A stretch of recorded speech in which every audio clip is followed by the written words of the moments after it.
Load സ്വർഗീയ സന്ദേശം എന്ന പ്രോഗ്രാമിലേക്ക് എല്ലാവർക്കും സ്വാഗതം. ഇന്നത്തെ എപ്പിസോഡിൽ ഞാൻ പങ്കുവയ്ക്കുന്ന വിഷയം തക്ക സമയത്ത് ഉയർത്തുന്ന ദൈവം. പ്രിയപ്പെട്ടവരെ, നമ്മുടെ ദൈവം ഉയർത്തുന്ന ദൈവമാണ്. ആമേൻ. നമ്മുടെ എല്ലാ മേഖലകളിലും ഉയർച്ച തന്ന്, വളർച്ച തന്ന്, വിശാലത തന്ന് മാനിക്കുന്ന സർവശക്തനായ കർത്താവാണ്. 1 പത്രോസിൻ്റെ ലേഖനം 5-ാം അധ്യായം 6-ാമത്തെ വാക്യം, താഴ്മയുള്ളവർക്കോ കൃപ നൽകുന്നു, അതുകൊണ്ട് അവൻ തക്ക സമയത്ത് നിങ്ങളെ ഉയർത്തുവാൻ ദൈവത്തിൻ്റെ ബലമുള്ള കൈക്കീഴിൽ താണിരിപ്പിൻ. ആമേൻ. തക്ക സമയത്ത് ഉയർത്തുന്ന ദൈവം. നമ്മുടെ ദൈവം നമ്മെ തക്ക സമയത്ത് ഉയർത്തുന്നവനാണ്. തക്ക സമയത്ത് നമ്മെ ഉയർത്തുവാൻ നമ്മുടെ ജീവിതത്തിൻ്റെ ഭാഗത്ത് നിന്ന് ഉണ്ടാകേണ്ടത് ബലമുള്ള ദൈവത്തിൻ്റെ കൈക്കീഴിൽ താണിരിക്കണം. താണിരിക്കുന്ന ഒരു ജീവിത അനുഭവം. ഏതൊരു പ്രതിസന്ധിയിലും ഭാരപ്പെട്ടു പോകാതെ ദൈവത്തിൻ്റെ വാഗ്ദത്തം തുറക്കപ്പെടും. ദൈവം എന്നോട് പറയപ്പെട്ടതുപോലെ എൻ്റെ ജീവിതത്തിൽ എൻ്റെ ദൈവം എന്നെ മാനിച്ച് ഉയർത്തുമെന്നുള്ള ഒരു ഉറപ്പും ധൈര്യവും വിശ്വാസവും, അതുമാത്രമല്ല ഈ ഭാഗത്ത് പറയുന്നതും ബലമുള്ള ദൈവത്തിൻ്റെ കൈക്കീഴെ താണിരിപ്പിൻ. അതായത് ഒരു കഴുകൻ്റെ ചിറകിൻ്റെ മറവിൽ ഒരു കഴുകൻ കുഞ്ഞു മറഞ്ഞിരിക്കുന്നത് പോലെ, കോഴിയുടെ ചിറകിൻ്റെ മറവിൽ ഒരു കോഴിക്കുഞ്ഞു മറഞ്ഞിരിക്കുന്നത് പോലെ നമ്മുടെ ദൈവത്തിൻ്റെ പ്രത്യേകത ബലമുള്ള കൈയാണ്. ഈ ബലമുള്ള കൈക്കീഴിൽ താഴ്മയോടും വിനയത്തോടും നമ്മൾ താണിരിക്കുന്നുവെങ്കിൽ സർവശക്തനായ കർത്താവ് നമ്മുടെ ജീവിതത്തെ മാനിക്കുമെന്ന് ഈ വചനത്തിൽ നമ്മെ വ്യക്തമായിട്ട് പഠിപ്പിക്കുന്നു. ഇയ്യോബിൻ്റെ പുസ്തകം 5:11, അവൻ താണവരെ ഉയർത്തുന്നു, ദുഃഖിക്കുന്നവരെ രക്ഷയിലേക്ക് കയറ്റുന്നു. കണ്ടോ, നിന്റെ ജീവിതത്തിൻ്റെ മേഖലകൾ നീ താണുപോയെന്ന് തോന്നുന്നുവോ? ബലമുള്ള ദൈവത്തിൻ്റെ കൈക്കീഴിൽ താണിരിക്കുന്ന ഒരു വ്യക്തിയാണെങ്കിൽ നിന്റെ ചിന്തകൾ പോലും അത് അനുഗ്രഹമാക്കി തീർക്കും. ഞാൻ താണു പോകത്തില്ല. നീ ചിന്തിക്കുന്നത് പോലും സ്വർഗം നിനക്ക് അനുഗ്രഹമാക്കി തീർക്കും. യാക്കോബിൻ്റെ ലേഖനം 4:10 വാക്യം, കർത്താവിൻ്റെ സന്നിധിയിൽ താഴുവിൻ, എന്നാൽ അവൻ നിങ്ങളെ ഉയർത്തും. അപ്പോൾ ദൈവത്തിൻ്റെ ബലമുള്ള കൈക്കീഴിൽ താണിരിക്കുന്ന ഒരു ദൈവഭക്തനെ ദൈവം ഉയർത്തും. ആമേൻ. ദുഃഖത്തോടുകൂടെ നീ ആയിരുന്നാലും, നീ ഏത് മേഖലയിലായിരുന്നാലും സർവശക്തനായ കർത്താവ് നിന്നെ ഉയർത്തുവാൻ ശക്തനാണ്.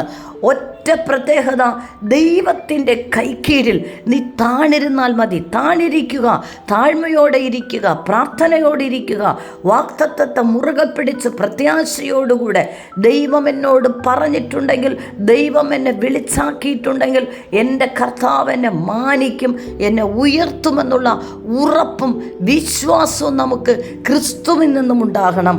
ആവർത്തന പുസ്തകം 28:13 വാക്യം, ആ വാക്യത്തിൽ ഇങ്ങനെയാണ് നമ്മെ പഠിപ്പിക്കുന്നത്, കൽപ്പനകൾ കേട്ട് പ്രമാണിച്ച് നടന്നാൽ യഹോവ നിന്നെ വാലല്ല തലയാക്കും, നീ ഉയർച്ച തന്നെ പ്രാപിക്കും, താഴ്ച പ്രാപിക്കുകയില്ല. കണ്ടോ, ദൈവത്തിൻ്റെ കൽപ്പനകൾ.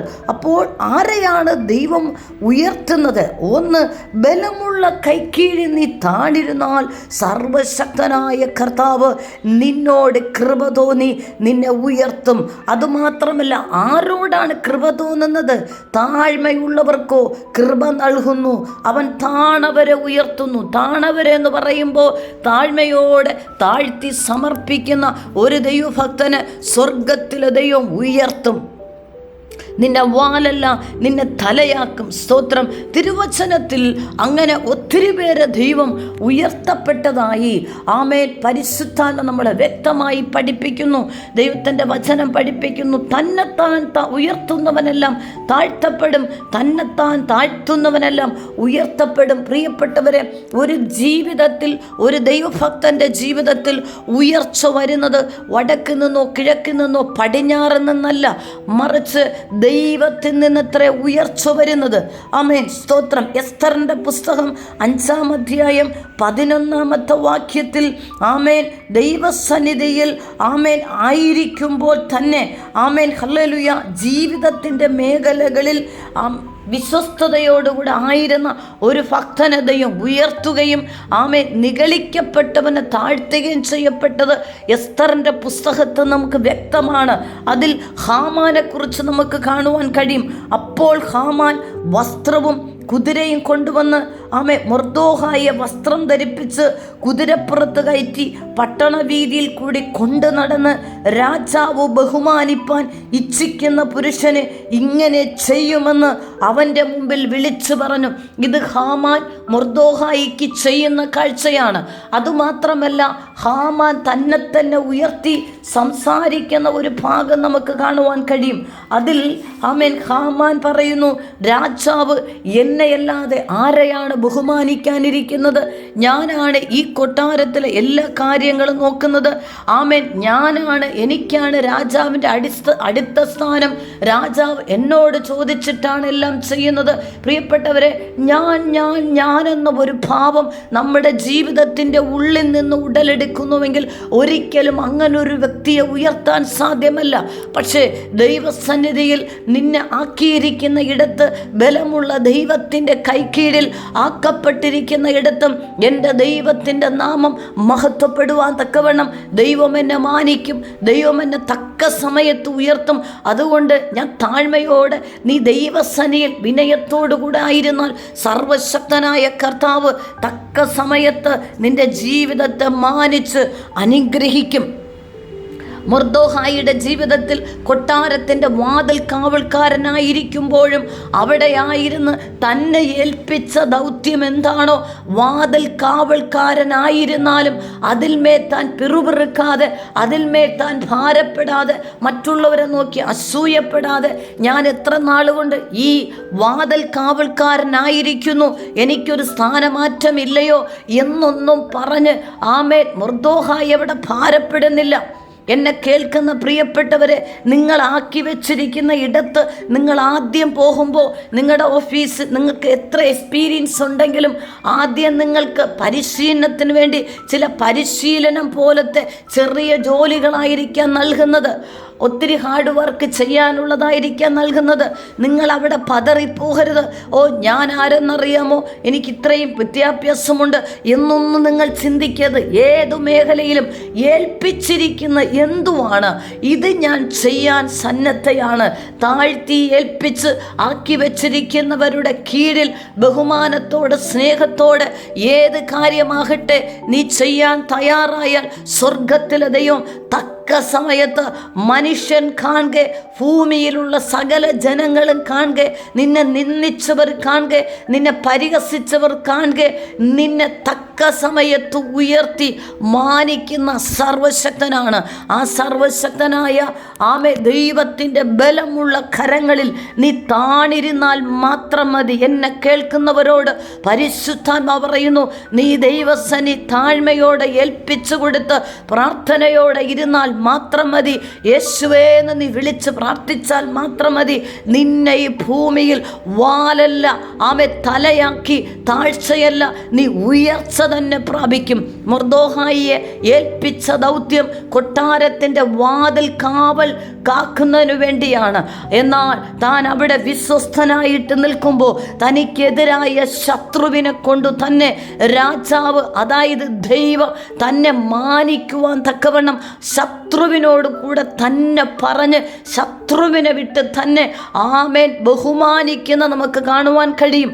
അതിനർത്ഥം നിന്നെ ആരാണോ പരിഹസിച്ചത്, നിന്നെ ആരാണോ നിന്ദിച്ചത്, നിന്നെ ആരാണോ ഒറ്റപ്പെടുത്തിയത്, അവർ പോലും അത്ഭുതപ്പെടുന്ന രീതിയിൽ അവരുടെ നാവ് കൊണ്ട് തന്നെ പറയും, ദൈവത്തിൻ്റെ കരുണ, ദൈവത്തിൻ്റെ കൃപയാണ് എന്ന് പറയത്തക്കവണ്ണം സർവശക്തനായ കർത്താവ് നിന്റെ ജീവിതത്തിൻ്റെ ലൈഫിനെ മാറ്റും. ഒരൊറ്റ കാര്യം, ദൈവത്തിൻ്റെ ബലമുള്ള കൈക്കീഴിൽ നീ താണിരിപ്പാൻ തയ്യാറായാൽ മാത്രം മതി. സർവശക്തനായ കർത്താവ് നിന്നെ വാലല്ല, നിന്നെ തലയാക്കി. നീ താഴ്ചയല്ല, നീ ഉയർച്ച തന്നെ പ്രാപിക്കും. ഹല്ലേലൂയ. അപ്രകാരം ഏൽപ്പിച്ചു കൊടുക്കുന്ന ഒരു ദൈവഭക്തനെ സ്വർഗത്തിലെ ദൈവം അത്ഭുതകരമായി മാനിക്കും. ജീവിതത്തിൻ്റെ മേഖലകൾ, ഒരു കുടുംബത്തിൽ തകർച്ച സംഭവിച്ച് ഇനി എനിക്കൊരു ഉയർച്ചയില്ല, എൻ്റെ കുടുംബം നശിച്ചു, തരിപ്പണമായി എന്ന് പറഞ്ഞ് ദീർഘനാളുകൾ ഒറ്റപ്പെട്ട് ജീവിച്ച കുടുംബ ജീവിതത്തെ പരിശുദ്ധാത്മാവ് വീണ്ടും യോജിപ്പിച്ച് അവരെ പണിയുവാനിടയായി. കാരണം ആമേൻ, ദൈവസന്നിധിയിൽ ഒരു ഭാഗം താഴ്മയോടെ പ്രതിസന്ധികൾ ഒത്തിരി വന്നു, പ്രതികൂലങ്ങൾ ഒത്തിരി വന്നു, പരിഹാസങ്ങൾ ഒത്തിരി വന്നു. എന്നാൽ യേശുവിനെ അറിഞ്ഞ, ദൈവത്തെ ആരാധിക്കുന്ന കുടുംബമായതുകൊണ്ട് താഴ്മയോടെ വിനയത്തോടെ ദൈവത്തിൻ്റെ ബലമുള്ള കൈക്കീഴിൽ താണിരുന്ന് വർഷങ്ങളായാലും എൻ്റെ ദൈവം തകർക്കപ്പെട്ട കുടുംബത്തെ പണിയുമെന്ന ഉറച്ച വിശ്വാസത്തോടെ ഒത്തിരി പീഡനങ്ങൾ, മനോവേദനകൾ, പരിഹാസങ്ങൾ, ഒറ്റപ്പെടലുകൾ, അലച്ചിലുകൾ ആ കുടുംബത്തിൽ സംഭവിച്ചു. പക്ഷേ കർത്താവിൻ്റെ സന്നിധിയിൽ പ്രാർത്ഥനയോടുകൂടെ താഴ്മയോടുകൂടെ ഉയർത്തുന്ന ദൈവത്തിൻ്റെ കരങ്ങളിൽ ആ കുടുംബം സമർപ്പിച്ച് ഏൽപ്പിച്ചപ്പോൾ സർവശക്തനായ ദൈവം സകലരും അത്ഭുതപ്പെടുന്ന രീതിയിൽ ആ കുടുംബത്തെ ദൈവം ഉയർത്തുക മാത്രമല്ല, ആ കുടുംബത്തെ, ചിതറിപ്പോയ കുടുംബത്തെ പരിശുദ്ധാത്മാവ് ഒരുമിപ്പിച്ച് അവരെ ജീവിതത്തെ ദൈവം സ്വർഗതുല്യമാക്കി തീർത്തു. എന്നെ കേൾക്കുന്ന പ്രിയപ്പെട്ടവരെ, നിന്റെ ജീവിതത്തിൽ ഒരു ഉയർച്ചയുണ്ട്. നീ താഴ്ച പ്രാപിക്കത്തില്ല, നീ ഉയർച്ച തന്നെ പ്രാപിക്കും. തന്നെത്താൻ ഉയർത്തുന്നതെല്ലാം താഴ്ത്തപ്പെടും, തന്നെത്താൻ താഴ്ത്തുന്നവനെല്ലാം ഉയർത്തപ്പെടും. നിന്റെ ജീവിതത്തിൽ നിനക്കൊരു ഉയർച്ചയുണ്ട്. ആമേൻ. ദൈവത്തിൻ്റെ ബലമുള്ള കൈക്കീഴിൽ നീ താണിരിക്ക്. സ്വർഗം നിനക്ക് വേണ്ടി പ്രവർത്തിക്കും. എന്നെ കേൾക്കുന്ന പ്രിയപ്പെട്ടവരെ, നീ അനുഗ്രഹമാണ്. നിന്റെ ജീവിതം ഒരു അനുഗ്രഹമാണ്. നിന്നെ ഉയർത്തുന്നത് ഒരു മനുഷ്യനല്ല, ഒരു ഗവൺമെൻറ് അല്ല, മറ്റു പ്രിയപ്പെട്ടവരല്ല. നിന്നെ ഉയർത്തുന്നത് ജീവനുള്ള ദൈവമാണ്, ജീവനുള്ള ദൈവമാണ്. ജീവനുള്ള യേശുവിനെ നിന്റെ ഹൃദയത്തിൽ സ്വീകരിച്ച് യേശുവിന് വേണ്ടി നീ സമർപ്പിച്ച്, നീ യേശുവേ എന്ന് പ്രാർത്ഥിച്ച് ദിവസങ്ങൾ കഴിഞ്ഞാലും നീ ഭാരപ്പെടാതെ ദൈവത്തിൻ്റെ ബലമുള്ള കരങ്ങളിൽ കർത്താവിൻ്റെ സന്നിധി നീ താഴ്മയോടെ ഏൽപ്പിച്ചു കൊടുത്ത് പ്രാർത്ഥിക്കുന്നുവെങ്കിൽ ഉറപ്പായിട്ട് നിൻ്റെ ജീവിതത്തിൽ നീ ഉയർച്ച തന്നെ പ്രാപിക്കും. നീ വാലല്ല, നീ തലയാകും. നീ അനേകർക്ക് ഒരു അനുഗ്രഹമായി തീരും. അവൻ ഹല്ലേലൂയ ദുഃഖിക്കുന്നവരെ രക്ഷയിലേക്ക് കയറ്റുന്നു, ബലമുള്ള കൈക്കീഴിൽ താണിരിക്കുന്നവരെ ഉയർത്തുന്ന ദൈവത്തിൻ്റെ കരങ്ങളിൽ ഏൽപ്പിച്ചു കൊടുക്കും. അങ്ങനെ ഏൽപ്പിച്ചു കൊടുക്കുന്നവർക്കായി ഞാൻ പ്രാർത്ഥിക്കട്ടെ. കർത്താവേ, ഈ നിമിഷത്തിനായി നന്ദി. ജീവിതത്തിൽ വാഗ്ദത്തങ്ങൾ കേട്ട് ഭാരപ്പെട്ട് ഇനിയൊരു ഉയർച്ചയില്ല എന്ന് നിരാശപ്പെടുന്നവർക്കായി ഞാൻ പ്രാർത്ഥിക്കുന്നു. വാഗ്ദത്തമുള്ളവർക്കായി ഞാൻ പ്രാർത്ഥിക്കുന്നു. അവരുടെ ജീവിതത്തിൽ ഉയർച്ച വെളിപ്പെടട്ടെ, ദൈവത്തിൻ്റെ പ്ലാനിങ് തുറക്കപ്പെടട്ടെ, അവരുടെ ജീവിതത്തിൽ അത്ഭുതങ്ങൾ സംഭവിക്കട്ടെ. യേശു ക്രിസ്തുവിൻ്റെ നാമത്തിൽ തന്നെ ആമേൻ. God bless you. നിങ്ങൾക്കൊരു പ്രാർത്ഥന വിഷയമുണ്ടെങ്കിൽ ഈ സ്ക്രീനിൽ കാണുന്ന നമ്പറിൽ ഞങ്ങളെ കോൺടാക്റ്റ് ചെയ്യുക. ഞങ്ങൾ നിങ്ങൾക്ക് വേണ്ടി പ്രാർത്ഥിക്കും. God bless you. ആമേൻ.